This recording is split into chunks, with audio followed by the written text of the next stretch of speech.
Again I'm back with refuting this ex-Muslim Christian called Reese. He attacked Islam by saying Islam is a racist religion. Let's see what he said. But that's not where this lesson ends. Pay close attention to this next story. Sunan an-Nasai 46:21. A slave came and gave his pledge to the Messenger of Allah to emigrate, and the Prophet of Allah did not realize he was a slave. Then his master came looking for him. The Prophet said, "Sell him to me." So he bought him for 2 black slaves. Then he did not accept the pledge of anyone after that until he asked, "Is he a slave?" This passage explains to us that an Arab slave came to Muhammad and made a pledge to join him. Again, this is a strawman argument fallacy. There's nothing here that indicates in the hadith that this man was an Arab. It just said a man came to the Prophet who was a slave. That's it.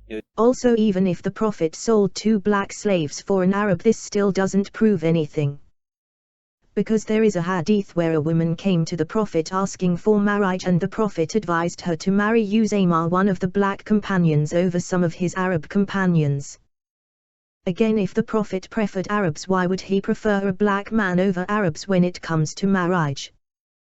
What's interesting is that the women actually didn't like it, but the Prophet rebuked her. She later took his advice and was happily married to Usamah. Like I said, this is a fallacious and inconsistent argument. But this passage is also listed under the title, Selling Animals for Animals. Again, like this moron doesn't understand how like fiqh works or hadith collections work. In a hadith, sometimes hadith scholars would gather as much evidence as possible to make a particular argument, right? For example, here in Sunan Nasai, what the scholar is trying to say is that selling one animal for a number of animals is allowed because the Prophet allowed one slave to be sold for 2 slaves, right? Again, this depends on the owner. If the owner wants to sell this in this way, then it's allowed. But the point is that this doesn't mean that he's saying that slaves are animals. As a matter of fact, I just read a hadith where the Prophet himself says that your slaves are your brothers. Your slaves are your brothers. So how can slaves be animals? It doesn't make any sense. We were with the Messenger of Allah in the year of Khaybar, and we did not get any spoils of war except for wealth, goods, and clothes. Then a man from Banu ad-Dubayb, who was called Rifa'a bin Zaid, gave the Messenger of Allah a black slave who was called Midam.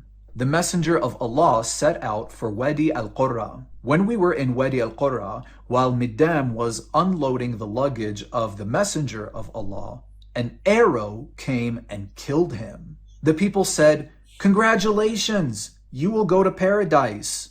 But the Messenger of Allah said, "No, by the one in whose hand is my soul. The cloak that he took from the spoils of war on the day of Khaybar is burning him with fire." So if you're one of Muhammad's black slaves and you take so much as a cloak from the spoils of war without permission, you were surely going to go to hell. So basically he's saying that because he said that a black person will go to hell, therefore he hated black people. But the thing is that there are also hadith where he said that many Arabs will go to the hellfire. Does it mean that he hated Arabs? As a matter of fact, not only did he say an Arab will go to the hellfire, he said his own father will go to the hellfire. Okay? Which, by the way, debunks any notion that he only favored people that was his family members.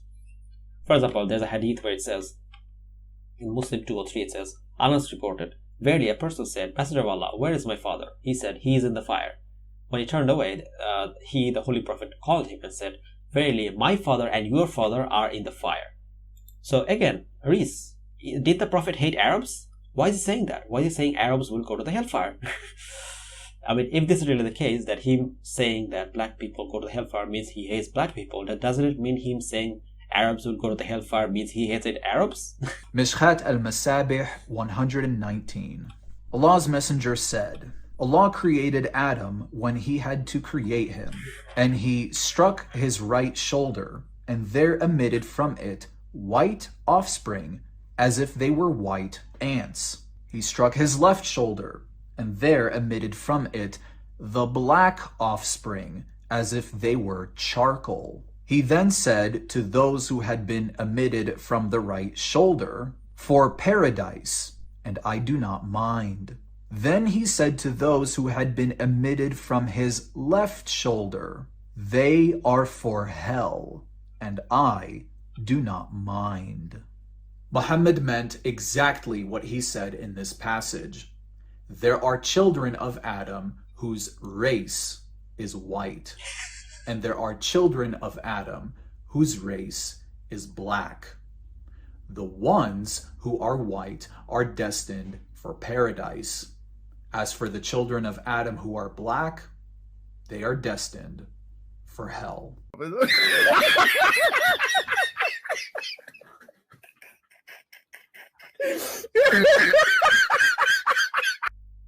Oh my god.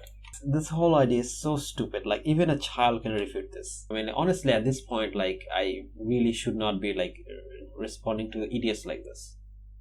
This is so nonsensical and stupid that I'm lost for words. Wallahi, I'm lost for words. First of all, this is a weak hadith, okay? As for this hadith, for example, in Islamic Text Exchange, one student of knowledge actually clarified that this hadith is actually weak, or there are disputes about it, right? For example, it says, as for the hadith with this exact wording, there is the transmitter in the chain of hadith named Sulaiman bin Utbah, also known as Abu al-Arabi, whose reliability is disputed, as he is considered weak by even mine and many others. As such, some scholars have classified this hadith as daif, such as Sheikh al-Aranat. So, this is a weak hadith. It's a weak hadith, it's disputed. And because it's disputed, you can use it as evidence. Okay.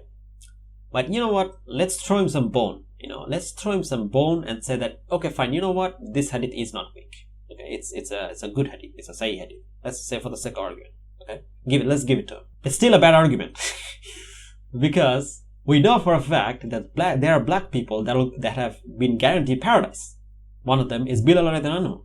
Okay, for example, there's a hadith by the Prophet ﷺ in Sahih al-Bukhari 1149. It says, narrated Abu Hurairah, at the time of Fajr prayer, the Prophet ﷺ asked Bilal, tell me of the best deed you did after embracing Islam, for I heard your footsteps in front of me in paradise. Bilal replied, I did not do anything except mentioning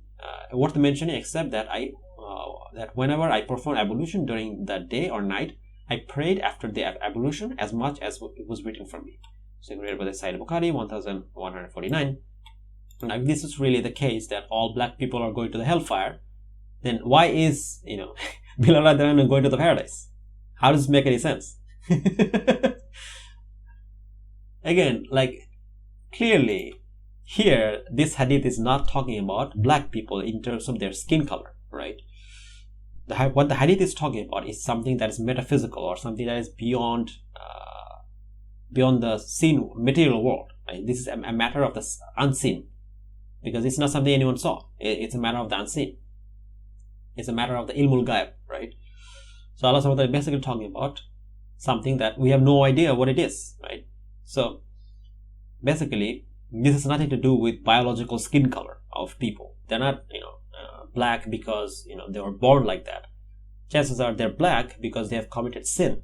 This is nothing to do with. There's nothing here that indicates that this is talking about their like biological skin. Said during the middle of the day at the end of the prayer was, "O people, your Lord is one, and your father Adam is one. There is no favor of an Arab over a foreigner, nor a foreigner over an Arab, and neither white skin over black skin, nor black skin over white skin, except by righteousness. Have I not delivered the message?" They said, "The messenger of Allah has delivered the message." You can read about this in Musnad Ahmed 3489. They said you can get it as Sahih by Sheikh al-Arnaut. So clearly, what this hadith demonstrates is that it doesn't matter what your skin color is. What matters is what you do. And if you're a good person, then you'll go to paradise. If Allah subhanahu wa ta'ala allows you to go to paradise, you'll go to paradise. Anyway, so this is the first part of my video. On the next part, inshallah, I will deal with what Christianity says about slavery. That should be fun. But anyway, thank you guys for watching. My throat is numb now. I'm going to stop talking. Again, thank you guys for watching. Inshallah, I'll see you guys next time. If you guys like the video, then don't forget to like, share, and subscribe. And if you want to support me, then please consider supporting me on Patreon or become a YouTube member. And yeah, with this, I'm going to end this video. Thank you guys for watching. Jazakallah khair. Assalamu alaikum.